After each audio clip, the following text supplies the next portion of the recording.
It's funny how things just happen. I made a video yesterday about the Buddhist fable of the 8 winds, about a samurai swordsman who served his lord faithfully and with great skill, and attained great fame, fortune, experienced a lot of pleasure because of this. He had everything. He was given lands and titles, had a beautiful wife and children, evidently. And he offended his lord. He did something silly. He drew his sword in his lord's presence, which is something you must never, ever, ever, ever, ever, ever, ever do.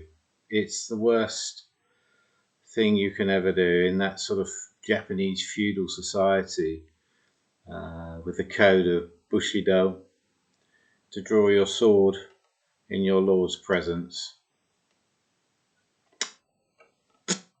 Anyway, as a result of that, his lord took everything away from him: his titles, his lands, his riches. He lost his reputation. He became fell into disrepute, was banished, lost everything. So if you want to go over that again, it's that's video number 11. All my videos are numbered, so it's number 11 if I want to look that up. And no sooner have I made this video, I was watching a YouTube video of a guy I often watch. He was a pupil of Ramesh Balsekar as well, and he said he'd had a couple of disappointing happenings in his life, that a great spiritual leader that he much respected had, I think he said something along about the lines of, inappropriately touched a child or something in a public meeting. And I thought, well, that's strange, and didn't think any more about it. And then he went on to recount how a security guard in the apartment block in which he lived admonished his little boy, I think his little boy was about 9 years old, for picking a flower or something. And he went and remonstrated with him and said, if you ever do that again, there's going to be consequences. And he said, I was very angry, and I got hold of the guy's collar, and the security guard was visibly shaken, he said. But as Ramesh would say, anger just arises in the moment. And as a parent, we're here to protect our children. In fact, I guess as adults, we're here to protect all the children of the world from any sort of harm. So he said, it was very unpleasant. Not only was the security guard unpleasant to his son, and his son came in crying, very, very upset, traumatized. His wife went down to remonstrate with the security guard, and the security guard was very, very rude to her as well. So he went down and sorted this guy out, told him exactly what had happened was unacceptable, and it must never happen again. And he said, anger arrives in the moment. Ramesh Balsekar would say that anger is just a biological reaction. And once it's happened, it's happened. What's done's done. We do what we do as a result of our genetic makeup and up-to-date conditioning. We will always do what we do. But afterwards, have no regrets, no guilt, no shame. It happened. Don't carry it horizontally forward in the thinking mind. Oh, he shouldn't have done that. I shouldn't have got angry. I shouldn't have got hold of his collar. It was a really good video. I enjoyed watching it. But I then thought, well, who's the spiritual leader who's done this inappropriately touching a child on stage in front of evidently hundreds of thousands of people. I thought, who would that be? And I was loading up the video 11, and I don't know if you get it. Up came this story that it was the Dalai Lama, who had recently made videos about the Dalai Lama, how he says "I don't know" very often if he's asked a question, because he's this spiritual leader. You know, some see him as a living Buddha, and they expect him to know the answer to every question ever asked of him, which is crazy. He just says, "I don't know." How would I know? It just happens. And also, the Dalai Lama always says, just be kind. If you can't be kind, do nothing, is his message to the world. If you can't be kind, do nothing. And there was an Indian spiritual master who said, if you come across a beggar, and you get many in India, that's for sure. In fact, you're getting them more and more in the UK, more and more in England and other parts of the United Kingdom. You know, we seem to be going through very difficult times at the moment, where there's very little kindness and compassion from those that we elect to, I don't say govern us, that's how they see it, but I think it's to organise things for us so we can all live in peace and tranquility with a reasonable amount of happiness, despite what falls upon us as a result of the 8 winds of the world. Pain and pleasure, fame and disrepute, success and failure, praise and blame. We suffer them all. And I gave an example of a football commentator called Gary Lineker, who made a tweet on a thing called Twitter. It's sort of a worldwide thing, recently brought by Elon Musk to inject some sort of freedom of speech back into Twitter. He just tweeted something about what the Home Secretary is doing with refugees trying to get across from France in rubber boats. Anyway, that's another story. But as a result of his tweet, he lost his job. There's big hoo-ha. It was terrible. And, Gary Lineker is sort of, I think he's one of the top paid TV personalities on the BBC, which is a British Broadcasting Corporation owned by the government.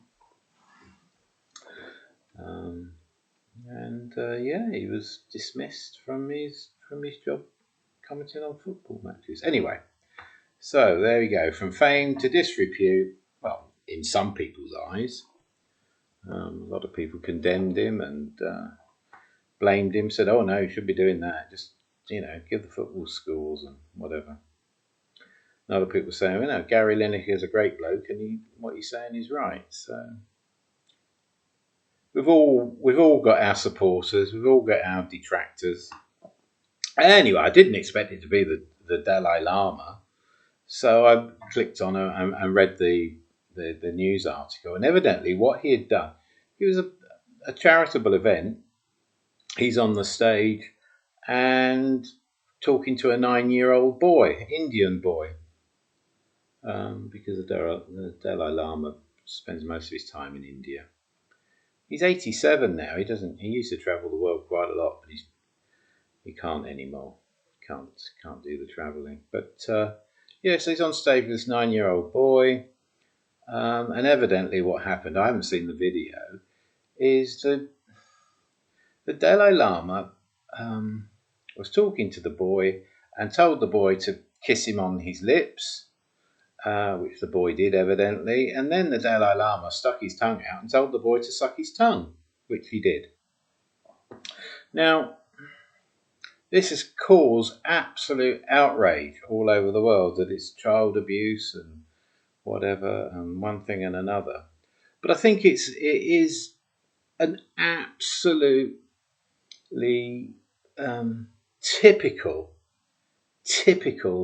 happening that I was talking about, these 8 winds of the world. Suddenly, you do something as Ramesh Balsekar say, why does anybody do anything stupid? Well, because people do things as a result of their genetic makeup and their up-to-date conditioning, both of which is out of their control. So I haven't seen the video. I don't need to see the video. It's happened. The Dalai Lama has been judged by all sorts of groups and spokespeople, particularly saying it's child sex abuse and, things like that, which, I don't know, it's all about perspective, isn't it? And I don't need to defend the Dalai Lama. All I do know is that in Tibet, it is a form of greeting to stick your tongue out. Like with the Inuit Eskimo Indians, they greet each other by putting their noses together and actually sniffing the other person. In parts of Africa, the greeting is you will be greeted by someone with both hands gripping your thumbs and squeezing your thumbs. I don't know. But, well, the Dalai Lama has apologised, said, I shouldn't, it was, I don't know what he said, but he shouldn't have done it. It wasn't a very skillful thing to do. It's what the Buddhists call unskilful behaviour. And, like with those greetings, it's like the French, if you go to France a lot at one time, men and women will greet you by sort of putting their cheek against one cheek, coming over, put the cheek against, and going back. It's called a triple air kiss or something, which I don't particularly like. I really don't like it. In fact, I don't like anybody sort of that I don't know very well sort of putting their arms around me and sort of kiss it. It's become more and more prevalent in the UK. I never liked it as a child. These sort of aunts and people, older women, sort of planting them. They give you a kit with lipstick everywhere. The smell of their horrible perfume. Anyway, I think that all goes back to childhood traumas, which we'd perhaps talk about another day. But so there you are, the 8 winds of the world. A cold wind has blown on the Dalai Lama. And it will just rage and rage and rage now, I expect. It's... Why would you do that? Don't know. He did it as a result of his genetic makeup and his up-to-date conditioning. He was born as the 14th Dalai Lama. I think from the age of about 3, he was taken into the monastery and brought up by Buddhist monks. I don't know how that is. The man has no knowledge of any sort of sexual activity at all, because he's a Buddhist monk. He's not interested in sex. He can't be. He's celibate. He just did what he did. Unskilful. Especially as he's under the cameras all over the world. But I'm sure he's not a child abuser. I am absolutely certain of that. Absolutely certain. But why he did what he did, I don't know. Like I said, this tongues out thing is a greeting in Tibet. I know it's got something to do with I was going to talk about this. I might as well. The reason they do it, evidently, is because in the annals of Tibetan history, there was evidently a very cruel lord who was so cruel that he had a black tongue. So people put their tongue out to show that they didn't have a black tongue, that they weren't evil. In fact, the Dalai Lama said to this little boy, evidently, one thing you must recognize in life is those people who do good, who are good and they don't kill people and they're just kind, evidently. Then did this very odd thing with getting the boy to kiss him and suck his tongue. I don't know if I'm upset about it or not. I think I am. I'm sort of... he's 87 years old. He's a living Buddha. He is love incarnate. He is everything that we should be. But he's a human being. He's just human. He can do stupid things. Not very often. I think years ago, I don't know, somebody asked him if it's ever possible he'd come back, reincarnate as a woman and be the Dalai Lama. And I think English is not his first language. His English still isn't that brilliant. He still has to use an interpreter. So, I think he said something like, yes, if I was to come back to a woman, she'd have to be better looking than me. And that was, totally misconstrued. And women's rights groups saying, he's sexualising women's looks. And oh my goodness gracious. And that raged for months. I think he was doing an interview for a women's magazine. I think it was Vogue or something.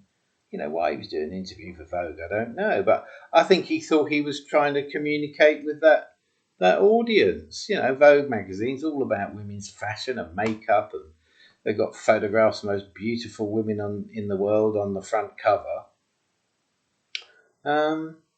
Who knows? Anyway, yeah, I'm upset. I'm upset for the Dalai Lama. I am. I just want to, I don't know, dive in there and defend him and just say, yeah, right. So he did something stupid. What about all the good he's done for the past 87 years?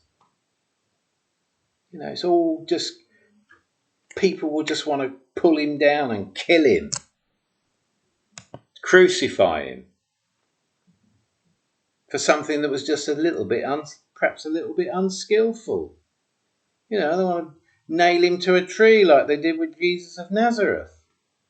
Oh, he's a Dalai, he's crazy.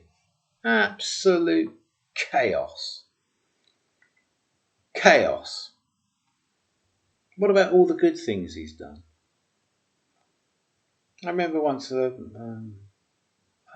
previous partner I used to live with, her niece she was talking to her niece on the telephone, and I was really, and she said, oh my God. I said, well, who was that? She said the girl's name. I said, what's happened? She said, oh, her boyfriend. I said, what about her boyfriend? He's a nice guy. I've met him a few times. Lovely lad. She said, oh, he's gone out. He went on a stag do with his friends. One of his friends are getting married. Gone on the stag do.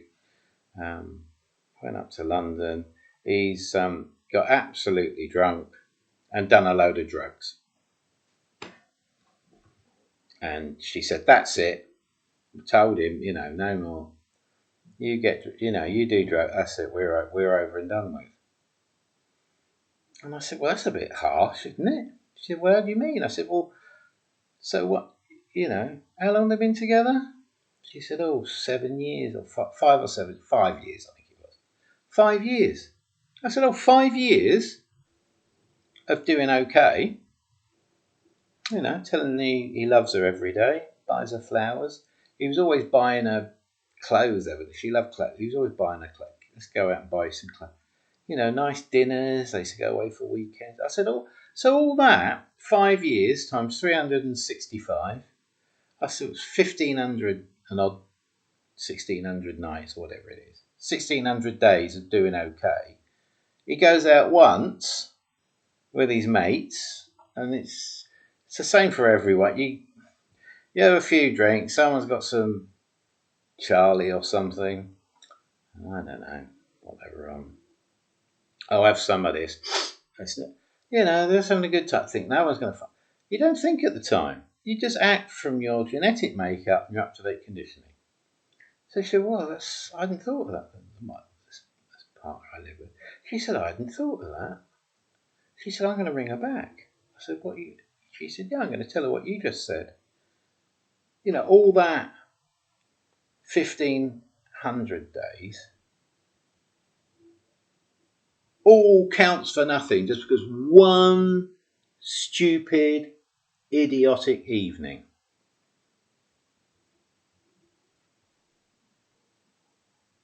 It's crazy. You know, we're all human. We all make mistakes. We all do silly things. Like Ramesh Balsekar used to say, why does anybody do anything stupid? It doesn't matter whether you're the Dalai Lama. It doesn't matter whether you're the Prime Minister. It doesn't matter whether you're a vicar of a local church. It doesn't matter if you're an imam. It doesn't matter if you're an Indian Swami. You do silly things. There you go. So, there you go. The Dalai Lama. 87 years of serving humanity. Just telling them, just be kind. In one stupid act, he's condemned. In many people's eyes, he's totally lost his reputation, totally lost his purpose.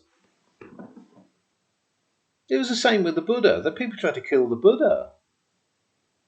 They were always trying to kill him. They didn't like what he said. Didn't like how he acted. I'm sure there's people who would, want to. Anyway, there you go. The 8 winds of the world. The warm winds can blow on us, or the cold winds. It happens to everyone. But like the Dalai Lama says, when it happens, just be kind.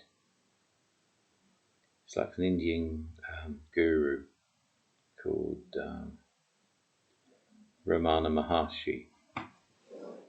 He didn't have a guru, became self-realised at the age of 14 and then lived for another 55 years or something. But he said, if you come across a beggar, you don't want to give him any money, give him any alms, that's fine. But don't bark at him like a dog. All those dogs barking at the Dalai Lama. There you go. If it can happen to the Dalai Lama, it can happen to anybody. In fact, I used to say when I was in business before, and I was very successful. Enjoyed my career as it was there. I used to say, when you think about it, all Jesus of Nazareth did was walk among us, told us to love each other, love thy neighbour as thyself. He made the blind to see, the crippled to walk. He dealt with people on the margins of society. Yes. The woman was going to be stoned. Let he who is without sin cast the first stone. That's all he did. He helped people. He healed people. He even turned water into wine, which I don't know if it's true or not, but it'd be marvellous, wouldn't it? What a wonderful thing to do, to go to a wedding and they run out of wine, so he turns the water into wine. So, but that's an aside. It's just I don't know what the meaning behind that is. I think he was just there to spread love. What did they do to Jesus? What did they do to Jesus of Nazareth? They killed him, nailed him to a tree. But it was God's will, I guess. But I used to say, well, if they can do that to Jesus of Nazareth, what chance have I got? Really, what chance have I got in this world? Yeah, it was There you go. Right, so if you like this video, can you push the subscribe button, and you'll get another video when I make one. Like it if you like the video, that helps with the YouTube algorithm. I do one-to-ones. I go into businesses and just look at the dynamics. Enjoy doing that. I do conferences. I speak at conferences or after dinner speaking. So if you're interested in any of that, send me an email. My email's below in the box. And yeah, if you got any comments, make a comment. If you got any questions, ask a question in the comments or send me an email and I'll answer all of them. And yeah, the 8 winds of the world. Never thought it would be the Dalai Lama. Again, it's happened before. Total innocence. He's rather like a child in many respects. You see him with Desmond Tutu together, the Archbishop of South Africa. Desmond Tutu, wonderful man, fantastic man. Did all the reconciliation, I forget what they called it now. Just got all the people together, the people who were killed, saying sorry to the relatives of the people they killed. Yeah, amazing man. But they were great friends, Archbishop Desmond Tutu. He died recently, and the Dalai Lama, and they often used to meet up, and they would just laugh and laugh and laugh. Just like two